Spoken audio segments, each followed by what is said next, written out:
Assalamualaikum warahmatullahi wabarakatuh. Hai anak-anak, apa kabar kalian hari ini? Alhamdulillah, semoga kita semua selalu dalam keadaan sehat dan tetap semangat belajar ya nak. Alhamdulillah, berjumpa lagi dengan Miss Dede. Hari ini kita akan belajar tematik. Yang kita akan pelajari hari ini yaitu tematik 4H, tema 8, subtema 2, pembelajaran 1 dan 2. Seperti biasa, sebelum memulai pembelajaran kita hari ini, marilah kita awali dengan mengucap kalimat basmalah. Bismillahirrahmanirrahim. Anak-anak, hari ini kita akan belajar mengidentifikasi tokoh-tokoh dalam cerita rakyat, menjelaskan hubungan gaya dengan gerak pada peristiwa di lingkungan sekitar, dan mempraktikkan gerak tari kreasi daerah. Keunikan daerah tempat tinggalku. Setiap daerah tempat tinggal tentunya memiliki ciri khas atau keunikan yang membedakannya dengan daerah lain. Misalnya, Sukabumi terkenal dengan kue mochinya yang lezat dan pantai Pelabuhan Ratu.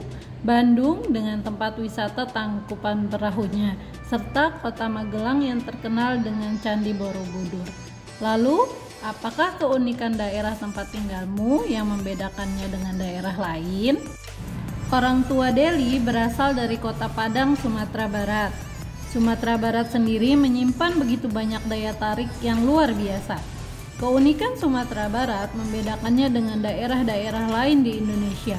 Dalam upaya memperkenalkan keunikan daerahnya, Sumatera Barat mengadakan beragam festival, antara lain seperti Festival Pesona Mentawai yang menampilkan pesona budaya dan aktivitas bahari. Selain itu, ada pula acara Pasar Haurau Art dan Kultur Festival yang berisikan tidak hanya pasar budaya, tetapi juga beragam permainan dan olahraga tradisional. Berikut adalah beberapa hal menarik yang dapat kita temukan di Sumatera Barat. Yang pertama, jam gadang. Jam gadang terletak di jantung kota Bukit Tinggi. Jam gadang memiliki mesin yang sama dengan Big Ben di Inggris. Jam gadang menjadi ikon kota yang menarik untuk dikunjungi. Penulisan angka pada jam juga menggunakan huruf Romawi. Uniknya lagi, angka 4 ditulis dengan huruf 1 4 kali, bukan 4 sebagaimana umumnya penulisan angka Romawi. Yang kedua, jembatan akar. Jembatan akar atau yang dikenal juga dengan nama titian akar dalam bahasa Minang, ini usianya sudah lebih dari 100 tahun. Berasal dari akar dua pepohonan yang dijalin menjadi sebuah jembatan yang menghubungkan Desa Pulut-Pulut dan Desa Lubuk Silau. Jembatan dari akar ini dibuat oleh seorang ulama bernama Pakiyah Sokan di tahun 1890, sehingga murid-murid bisa menyeberang ke Desa Pulut-Pulut untuk belajar agama Islam. Sebagai sebuah daerah yang menarik, Sumatera Barat juga menyimpan keunikan lain. Apakah keunikan yang dimaksud? Bacalah cerita rakyat berikut dengan seksama. Malin Kundang. Malin Kundang adalah seorang pemuda yang gagah. Ia hanya tinggal berdua dengan ibunya. Mereka berdua amat miskin. Suatu ketika, ia tertarik untuk pergi merantau ke daerah lain. Ia berkeinginan untuk ikut dengan seorang pemilik kapal besar. Keinginannya yang amat kuat untuk mengubah nasibnya tak dapat dihalang-halangi lagi. Ibunya sendiri merasa amat bersedih ditinggalkan oleh Malin Kundang. Akan tetapi, Malin berjanji suatu saat akan pulang dan menjemput ibunya. Setiap hari sang ibu melihat ke pantai dan berharap kelak putranya pulang kembali ke rumah. Hari berganti hari, minggu berganti minggu. Tak terasa bertahun-tahun sudah ibu Malin Kundang menanti kedatangannya. Tubuh sang ibu kini sudah tua dan renta. Ia sering sakit-sakitan. Sekalipun demikian, sang ibu tak pernah lupa untuk singgah ke tepian pantai, bertanya kepada para pelaut yang ia temui tentang keberadaan putranya. Sampai suatu ketika ia mendengar kabar bahwa ada sebuah kapal besar yang datang berlabuh. Terseok-seok ibu Malin Kundang menghampiri kerumunan orang-orang yang sedang mengagumi keindahan kapal tersebut. Tak lama kemudian, muncullah sesosok lelaki gagah dan tampan disertai istrinya yang cantik jelita.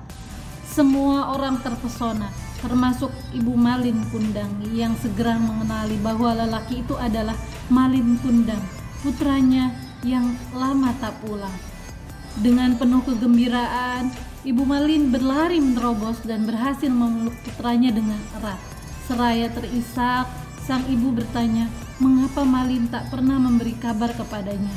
Malin Kundang tertegun saat menatap wajah ibunya. Ia sebenarnya merasa bahagia telah berjumpa kembali dengan sang ibu. Namun, ia merasa malu saat mendapati ibunya yang telah renta, bungkuk, dengan pakaian yang compang-camping. Malin Kundang tidak mau mengakui dan menuduh ibunya telah berdusta. Malin berkata bahwa ia sama sekali bukanlah anak sang ibu. Malin juga menjelaskan kepada istrinya bahwa ibu yang kini ada di hadapan mereka hanyalah seorang pengemis biasa. Mendengar itu semua, hati sang ibu merasa amat bersedih dan marah. Putra yang telah ia nantikan kedatangannya justru bersikap sangat buruk. Tak tahan dengan semua itu, sang ibu mengangkat kedua tangannya dan berdoa kepada Tuhan agar Tuhan membalas perlakuan buruk Malin dan mengubahnya menjadi batu. Doa sang ibu didengar oleh Tuhan yang Maha Kuasa. Kapal Malin Kundang terhantam badai. Kapalnya terombang-ambing. Ombak menghantam kapal tanpa ampun. Namun apa hendak dikata, semuanya sudah terlambat. Malin Kundang pun berubah menjadi batu. Kapalnya pun hancur berkeping-keping. Berdasarkan cerita yang kalian simak barusan, kira-kira siapa sajakah tokoh yang terdapat dalam cerita Malin Kundang? Ya, benar, tokohnya antara lain Malin Kundang, ibunya, dan istrinya. Masih ingatkah kalian apa yang dimaksud tokoh dalam cerita? Tokoh adalah pelaku dalam karya sastra. Tanpa tokoh, alur cerita tidak akan pernah sampai pada bagian akhir. Ada 3 jenis tokoh jika dilihat dari keterlibatannya. Di antaranya tokoh utama, tokoh tambahan, dan tokoh latar. Berdasarkan fungsi, tokoh dalam suatu cerita dapat dibedakan menjadi 2, yaitu tokoh protagonis dan tokoh antagonis. Tokoh protagonis adalah tokoh yang memiliki watak baik sehingga disenangi dan dikagumi pembaca.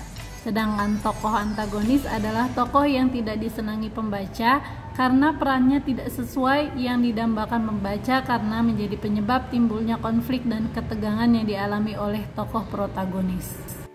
Dari cerita Malin Kundang, pesan moral apakah yang dapat kita pelajari? Ya, betul. Pesan moralnya adalah kita tidak boleh durhaka kepada orang tua. Kita harus hormat, sayang, dan patuh kepada orang tua. Ibu Malin Kundang dengan sangat sabar menunggu kedatangan putranya di pelabuhan. Pelabuhan merupakan sebuah tempat yang ramai dan penuh dengan beragam aktivitas. Pernahkah kamu pergi ke sebuah pelabuhan? Apa yang kamu amati di sebuah pelabuhan? Kegiatan yang dapat kamu amati di pelabuhan adalah kegiatan bongkar muat. Kegiatan bongkar muat adalah kegiatan memindahkan barang dari dan menuju kapal. Setelah proses bongkar muat, biasanya barang-barang perlu diangkut untuk disimpan di gudang. Perhatikan gambar berikut ini. Apakah kamu masih ingat pengertian gaya? Menurutmu, apakah pekerja pada gambar berikut melakukan gaya? Ya, gaya adalah suatu tarikan atau dorongan yang dapat mempengaruhi suatu benda. Dengan demikian, gaya bisa menyebabkan perubahan gerak atau perubahan kecepatan. Contoh gaya misalnya, gaya tarik contohnya lokomotif kereta menarik gerbong, sapi yang menarik pedati, dan orang yang mengambil air dengan timba. Adapun contoh gaya dorong yaitu orang yang mendorong mobil yang mogok dan orang yang mendorong meja. Pada pembelajaran sebelumnya, kalian sudah belajar tentang pengaruh gaya terhadap benda. Apa saja pengaruh gaya terhadap benda? Yang pertama, gaya menyebabkan benda diam menjadi bergerak. Yang kedua, gaya menyebabkan benda bergerak menjadi diam. Yang ketiga, gaya menyebabkan benda berubah arah. Yang keempat, gaya menyebabkan benda bergerak lebih cepat. Dan yang kelima, gaya mengubah bentuk benda. Perhatikan gambar berikut ini. Ini adalah gambar menunjukkan warga memanfaatkan sapi. Sapi dimanfaatkan sebagai alat transportasi. Gaya berupa tarikan yang ditimbulkan mengakibatkan gerobak bergerak. Hal ini membuktikan bahwa gaya dapat membuat benda diam menjadi bergerak. Berikut beberapa contoh lain gaya dapat mempengaruhi gerak benda, yaitu ayunan cangkul akan berhenti ketika menyentuh tanah. Hewan pembajak sawah dapat berbelok arah saat diarahkan oleh petani. Petani menanam benih padi di sawah yang mengakibatkan benih padi berpindah dari tempat pembibitan ke sawah. Contoh lain misalnya, gaya otot pada kerbau yang menarik alat pembajak sawah saat diam, atau gaya gesek pada rem yang menyebabkan sepeda berhenti. Selain gaya otot dan gaya gesek, gaya pegas juga mempengaruhi gerak benda. Perhatikan gambar tersebut. Pemain basket memanfaatkan gaya pegas dari bola basket. Bola basket terbuat dari karet yang bersifat lentur. Oleh karena itu, bola basket dapat memantul jika dijatuhkan. Bola yang semulanya ke arah bawah akan bergerak dan memantul ke arah atas akibat adanya gaya pegas. Hal itu membuktikan bahwa gaya pegas dapat mempengaruhi gerak benda. Selanjutnya, mari kita simak penjelasan tentang pengertian tari tradisional dan tari kreasi daerah beserta contohnya. Indonesia merupakan negara yang kaya dengan seni budaya, khususnya seni tari. Hampir setiap daerah di Indonesia memilikinya. Setiap daerah memiliki jenis tarian dengan keunikan tersendiri. Karya seni tari dibagi menjadi dua, yaitu tari tradisional dan tari kreasi baru. Tahukah kamu apa yang dimaksud dengan tari tradisional? Tari tradisional adalah tari yang sudah mengalami sejarah panjang dan gerakannya sesuai dengan adat istiadat setempat.